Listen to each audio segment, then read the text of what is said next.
প্রোগার-20 কীভাবে কাজ করে? প্রোগার-20 একটি প্রোটন পাম্প ইনহিবিটর। এটি পেটে অ্যাসিডের পরিমাণ কমিয়ে কাজ করে, যা অ্যাসিড সম্পর্কিত বদহজম এবং অম্বল থেকে মুক্তি পেতে সহায়তা করে। প্রোগার-20 একটি ঔষধ যা আপনার পাকস্থলীতে উৎপন্ন অ্যাসিডের পরিমাণ কমিয়ে দেয়।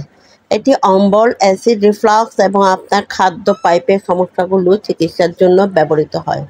এটি পেটের আলসার প্রতিরোধ এবং চিকিৎসার জন্য ব্যবহৃত হয়। আপনার ডাক্তারের পরামর্শ অনুযায়ী আপনাকে প্রোগার-20 গ্রহণ করা উচিত। আপনার কিসের জন্য চিকিৎসা করা হচ্ছে তার উপর ডোজ নির্ভর করবে, তবে আপনার অবস্থায় চিকিৎসার জন্য প্রয়োজন কম সময়ের জন্য এটি সর্বনিম্ন ডোজ হওয়া উচিত। সাধারণত এটি খাওয়ার সময় প্রায় পুরোটা গিলে ফেলা উচিত। এটি সঠিকভাবে কাজ করতে কয়েক সপ্তাহ পর্যন্ত লাগতে পারে, তবে আপনার ডাক্তার আপনাকে বলবেন কতক্ষণ এটি গ্রহণ করতে হবে। আপনার লক্ষণগুলো দ্রুত অদৃশ্য হয়ে গেলেও আপনাকে নির্ধারিত হিসেবে এটি গ্রহণ করা উচিত। আপনি যদি এই ওষুধটি দীর্ঘ সময়ের জন্য গ্রহণ করেন, তাহলে আপনার ডাক্তার আপনার ম্যাগনেসিয়ামের মাত্রা পরীক্ষা করার জন্য নিয়মিত পরীক্ষা চালাতে পারে, যা এই ওষুধের সাথে পড়তে পারে। সাধারণ পার্শ্ব প্রতিক্রিয়াগুলোর মধ্যে রয়েছে মাথা ব্যথা, কোষ্ঠকাঠিন্য বা ডায়রিয়া, পেটে ব্যথা এবং অনুভূতি বা অসুস্থ হওয়া। এগুলো হালকা হতে থাকে, তবে আপনার ডাক্তারের সাথে কথা বলুন যদি তারা আপনাকে বিরক্ত করে বা দূরে না যায়। আপনি যত বেশি সময় ধরে এই ওষুধটি খান, ততই পার্শ্ব প্রতিক্রিয়ার ঝুঁকি বাড়তে পারে। কিভাবে ব্যবহার করবেন? প্রোগার-20 আপনার ডাক্তারের পরামর্শ অনুযায়ী ওষুধটির ডোজ এবং সময়কালের মধ্যে নিন। এটি সম্পূর্ণরূপে গিলে ফেলুন। চিবাবেন না, চূর্ণ করবেন না বা ভাঙবেন না।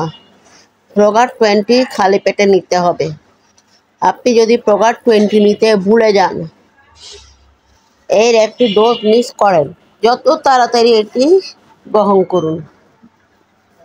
যাই হোক, আপনার পরবর্তী ডোজে প্রায় সময় হয়ে যায়, মিস করা ডোজটি এড়িয়ে যান। আপনার নিয়মিত সময়সূচিতে ফিরে যান।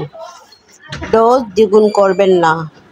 কুইক টিপস: এটি একটি ভালো সহনীয় ঔষধ এবং দীর্ঘ সময়ের জন্য উপশম প্রদান করে।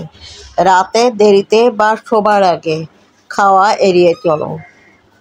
যদি আপনি জলযুক্ত ডায়রিয়া, জ্বর বা পেটে ব্যথা পান যা দূরে না যায়, তবে আপনার ডাক্তারকে জানান। প্রোগার-20 এর দীর্ঘমেয়াদী ব্যবহার হাড়ের দুর্বলতা এবং ম্যাগনেসিয়ামের মতো খনিজ পদার্থের ঘাটতির কারণ হতে পারে।